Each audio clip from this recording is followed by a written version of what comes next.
Life is tough if you live in the deep, dark depths of our oceans. There's no sunlight, and what sunlight there is isn't strong enough to power photosynthesis. It's incredibly cold, it's incredibly pressurizing, and the only food available is dead matter that sinks from above or other animals. In other words, if you want to find a meal, you need to have incredibly good senses or very simple ways of consuming what food you come across, and no fish encapsulates that method more than the black swallower. Welcome back to Tea of the Sea, and no, the black swallower is not just the name that your mom had in college, it's also the name of a deep sea species of fish. Now, when compared to other deep sea fish such as anglerfish, black swallowers don't really look all that weird. They are a relatively small species, usually around 6 to 8 inches in length and never more than a foot in length, and when they haven't fed recently, they look sardine-like. However, if you were to come across a black swallower just after it is eaten,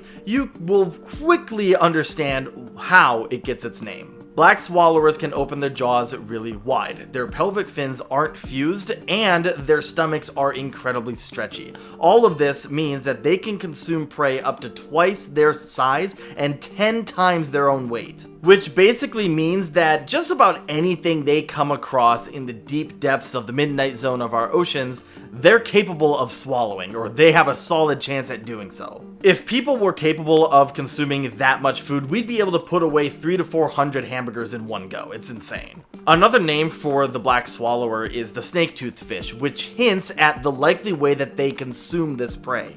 It's thought that the black swallower grabs its prey by the tail and, just like a boa constrictor, slowly inches its mouth up the prey's body, eventually consuming it whole. Now, while this is an incredibly effective feeding method for a fish that lives between 700 and 3,000 meters below the surface, there is one potentially fatal drawback. Digesting such massive prey takes a lot of time, and for animals like a snake, it's not necessarily a problem as they can just lie there and slowly digest. But for something like a fish, their digestive enzymes may not be able to break the prey down before it begins to rot, which opens up a really big problem. If a black swallower consumes a prey that begins to rot in its stomach, the decompositional gases that are released can inflate the fish's belly like a balloon and sends it shooting up to the surface, which is fatal for such a deep sea fish. That's exactly how scientists discovered this fish back in the 1860s when they came across one with a massively distended belly floating at the surface. More recently, in 2007 in the Cayman Islands, a fisherman came across a 7.5-inch long black swallower with a 34-inch snake mackerel in its belly. This shows that while having an evolutionary adaptation can be incredibly advantageous for you, there can be potentially fatal outcomes. It's a good thing that this deep sea fish hasn't evolved to get bigger, like up to the size of some shark species, otherwise it would dominate the oceans. Let's just hope that this fish never does evolve to become shark-sized, otherwise we will never be able to swim in our oceans ever again.